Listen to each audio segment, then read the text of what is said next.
What's going on, everybody? This is Chris Classic dropping a couch vlog. Excuse everything around me. I'm still moving around with this basement, dealing with work, dealing with a lot of things, setting up for shows and stuff. But rock with me. I hope you guys are having a wonderful and a blessed Sunday. I just left church. I hope you guys are having a wonderful Sunday. No weapons formed will prosper.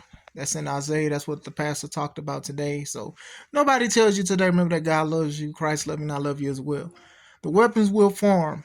They will hurt, but they will not prosper unless you allow them to. And that's very important. That's why we need to have the sword and shield and have the armor of God on for most importantly. So I am praying that you guys are suited up, and I love you guys and praying for you guys. Make sure you subscribe to the Taking Home podcast where I talk about professional wrestling topics. Make sure you also subscribe to C3 Ultimate Wrestling. That is me and my wife's professional wrestling company that we are fighting back for. But in the meantime, February 1st, 2025 in Dyer, Indiana, Harold's private venue is 15, The Takeover, our biggest show to date.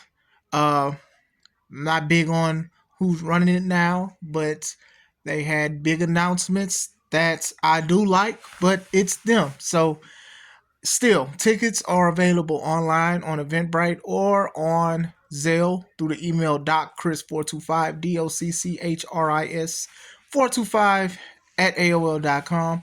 It's going to be a big and great event.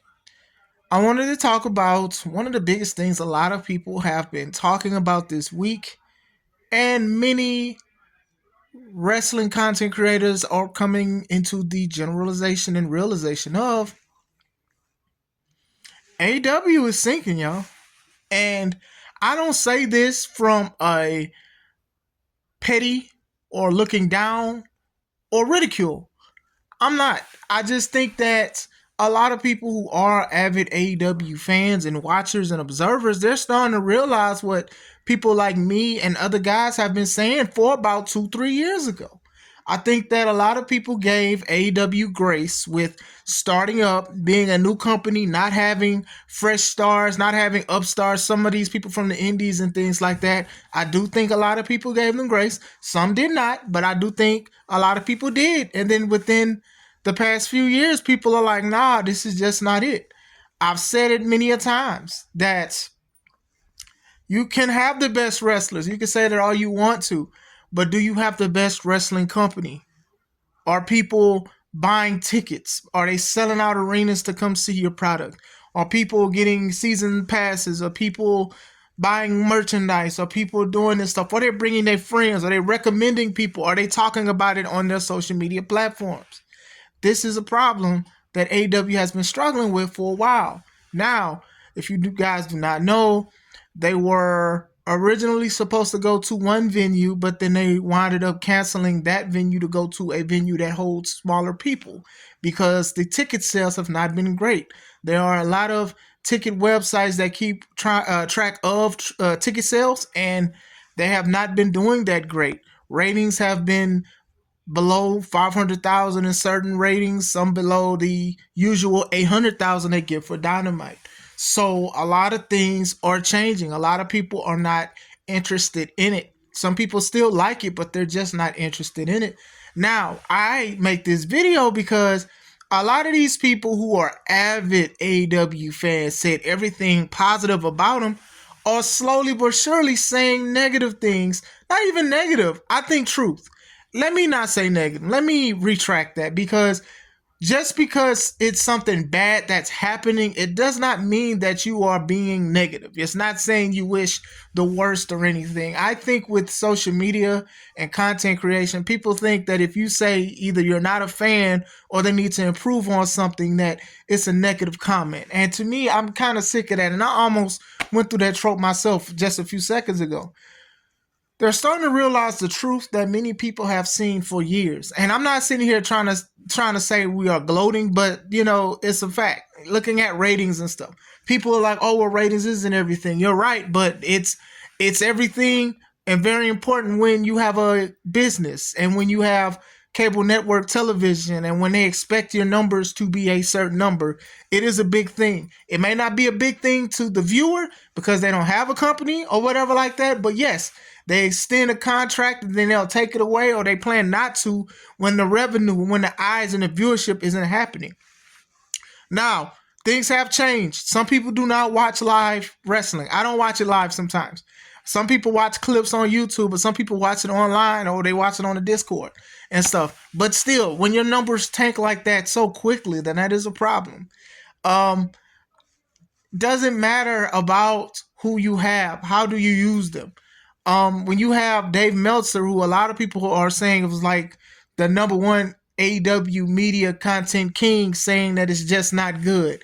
When he's finally saying that, when you have other people who's just saying it just flat out sucks. Now, I've never said that AEW sucks. I said that I don't like certain things or a lot of the things that go on. So when somebody says that, who has always put on a cape for AEW, no disrespect to them, that just says something. Whose fault is it? Honestly, you start with the owner first. Yes, you start with the owner first. Yes. Tony Khan, you start with how you run your business. You look at everything that has been going on for the past few years, and you see what I've been talking about. All the videos that I've talked about how some of these wrestlers are saying disrespectful things online and Tony isn't checking them, or some people have creative control over their character and they just aren't good, or even wrestlers saying they were going to pull up on Wednesday to fight. They literally were saying that, oh, I'll say it to your face. And then instead of Tony telling them to delete tweets and slow it down, Tony is still promoting his stuff. Oh, tune into Dynamite. The Young Bucks and them having them release footage of CM Punk choking Jack Perry out. These is not things that are going to be great for your company when your wrestlers can go on X or anywhere and talk bad about your company. And a lot of people a few years ago got mad at Vince because Vince didn't really want his wrestlers to talk about stuff on social media. You see why. Because of this. How in the world can you say you have a professional wrestling company when your wrestlers are actually very unprofessional online? And then Tony gets in a tangent. Now, if you are critical to Tony and you tweet Tony about the business, he doesn't have to listen to you, and he has every right in the world to respond the way he does. But still, what you say in post is a form of your image, regardless if it's only for a few seconds or for a few hours. So you have to be very careful when you do these kind of things. Now, I know that he wanted to be anti-Vince, anti-WWE, anti-quote-unquote non-wrestling, but there were definitely some aspects he should have taken away and learned from. But when you go into, year 5, and you're still doing some of the same things, that it is the problem. If something is wrong with my company, I am responsible more than anything because I have to handle that situation. I have to take this stuff out. Now it's on the board, which sucks because there's a lot of crazy stuff that's going on, and it seems like they're not taking the brunt of nothing and no accountability. That's a sidebar. But going back into AEW, it's just a problem to when your wrestlers can do anything, they can say anything, post anything, they can go anywhere. Look, I understand that so many people want to have the right to go to other independent shows and wrestle, but sometimes you can hurt yourself on the show. Sometimes you're wrestling with people who are on the company that is dissing the company and stuff. So these are the things. So yes, the brunt of this falls on the person who owns the company. Can some of it go on the wrestlers? Sure. But still, if Tony is given the go-ahead or he's not handling the situation, then you have to put it on Tony. Some of these guys should not have creative control, and gals. Some of these people should not be writing their own stuff because they're just not good at it. So when you continue to let them do it because you want them to have this freedom, you're going to be freely bankrupt with a company. I'm just saying. People are not buying tickets. And this is why I ask the avid fans of AEW is like, where are y'all at? Are y'all buying these tickets? Some of these people aren't viewing the stuff like they say they're viewing it. They're not buying merchandise. They're not going to the shows like they say they are. There's only a few people I know who stands on business when they talk about AEW and do things and support them and go to shows and buy stuff. But I remember when Booker T said something about AEW Dark and AEW Dark Elevation. Those were the dark matches that were on YouTube. And he said nobody watches it and it's just this and it's a demotion and stuff. And I remember so many people saying Booker T don't know what he's talking about. Oh, no, it's this and that. And then when you ask these people, do you watch AEW Dark? They don't even watch it. So how in the world are you going to try to tell people like Booker T to be quiet and he's a hater and you're actually proving his point? Where are y'all at? Even the ones who support it, go to them when they come into the city. Pay for a ticket. Watch it live. Like, contribute to them if you do care about them. See, it's free to talk, right? It's free to complain. It's free to give your opinion. But sometimes it costs to put the work in. So if you just want to go on one side of the wall and just talk about it, cool, you can do that. But when people hold you accountable, then don't be upset. And I say this respectfully. You know, for a lot of people to say that they are AEW fans and big fans and stuff like that, and for the stuff to go low and the viewerships to go low and the ticket sales to be low, I do think that a lot of people are realizing that this is something that wasn't what they were promised. A new change in wrestling. Now you have former WWE guys that are there. They're winning championships. They're multiple world champions and stuff like that. That's something that a lot of people did not want. I'm going to say this too because I know why some stopped watching it. I'm going to talk about this as well. You promise something different, and some of it is either the same or it's just not that interesting. Tony Khan, within the inception of AEW, he said he was going to have a first black world champion within 2 years. It was year 5 where we got Swerve Strickland, and most of us still wish he was still a champ because of how Bryan Danielson beat him, and then within 2 days lost to John Moxley, and now Moxley is doing something with taking over the company. The guy who's the old, it's so much, and I think that a lot of people just got sick of it. I say it like this: it's the shiny new toy dynamic. It's like, okay, cool, I got WWE. That's Woody from Toy Story. Okay, Andy was playing with Woody. That was his favorite toy and all of that stuff. And then eventually Buzz Lightyear came in, and then he started paying more attention to Buzz than Woody. And even the other toys, they was liking Buzz and everything like that. But then eventually he got, I don't want to say tired, but Woody was still his homie. He didn't even want to give Woody to the young lady in Toy Story 3. Don't judge me. Don't judge my age. But y'all know exactly what I'm talking about when I say this. Shiny new toy, you play with it, it's nice, but still you love the old faithful. So you try to get that old thing back. And I think with AEW, that's how it was to some people. I'm going to try to keep it strictly on AEW. I'm not even going to try to go to Connecticut. But still, these are things that maybe it's just not interesting, and people will be like, well, you need to watch it to say something. I've seen enough.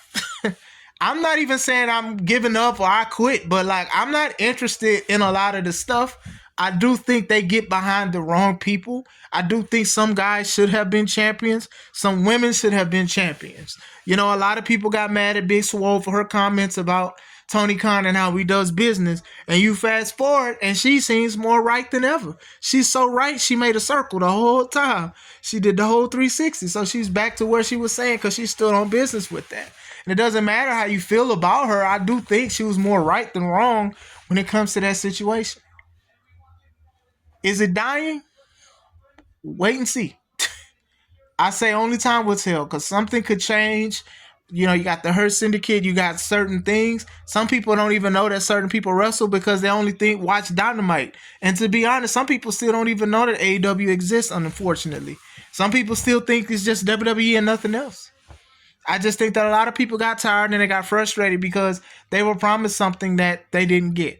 Sure, you got a new tagline with the best wrestle and all of this stuff like that, but y'all don't invest into the new fresh people. Like Private Party just won the AEW tag team titles. They should have been won that. Y'all have a lot of titles too. I get on WWE. I said I wasn't going to do it. I'm sorry I did it, but I'm going to get on AEW too. It's a lot of titles. Y'all got the Continental Classic going on. It's not that interesting to me because it's too many titles. Like, what makes this special? The first one was somewhat special because y'all trying to make it seem like y'all were going to fuse 3 belts. The ROH World title, a New Japan title, and then the Continental title was all supposed to be one thing. But then when Eddie won it, Eddie came out with 3 belts, and he wound up losing 2 of the belts, and then he lost the Continental belt to Okada. So, you know, Okada's in this tournament as well. So it's just so much going on and so little at the same time. I want them to succeed. I do. Because these people, these wrestlers work hard. Some of them do, some of them don't. I'm sorry. Y'all gotta Y'all keep on being like, oh, everybody works hard over there. Some people don't. Some people just doing what they want to do, living off the fat of the lamb. Some people need to be told no, and Tony does not do that. I want them to succeed, though. I do think that this will be a lot of people's only time at the top to be on national television is through AEW. And I do wish those ones they do get more time and more of an opportunity. But like I said, I'm not into the business of I love one company so much more than the other. I want the other one to shut down because these are people's livelihoods. These are people's lives. These are what people decided to do with their lives and stuff. They're providing for family, providing for colleges and stuff. Like I'm not into the business of people just losing their jobs because I don't like what's on TV. I just hope and pray that they do change. Like going from one venue to a smaller venue because low ticket sales and you want it to look full, that is nasty work. And that's not the first time it's happened in other companies. Other companies has done it before, but still, with everything so exposed nowadays, it's just not a good thing to hear. But that's all. I just wanted to speak about it for a little bit. It's on a decline, but it's not the end. Can it overcome? Yes, they've always were going to fight up. And I've talked to Atlas J. Horn, my nemesis, a couple years ago about it. Like we knew that, especially him, we knew that they were going to fight up. It wasn't going to always be like, oh, they were going to take over viewership and stuff. I mean, when they had Dynamite, it beat NXT for about a whole year at one time, but they're not going to do that now. It's just not going to happen, and that's not good. But let me know what you guys think. Do you guys think it's still hope, or do you guys think it's the end? Let me know. I hope you guys have a wonderful day. This is Chris Classic. Let's take it home.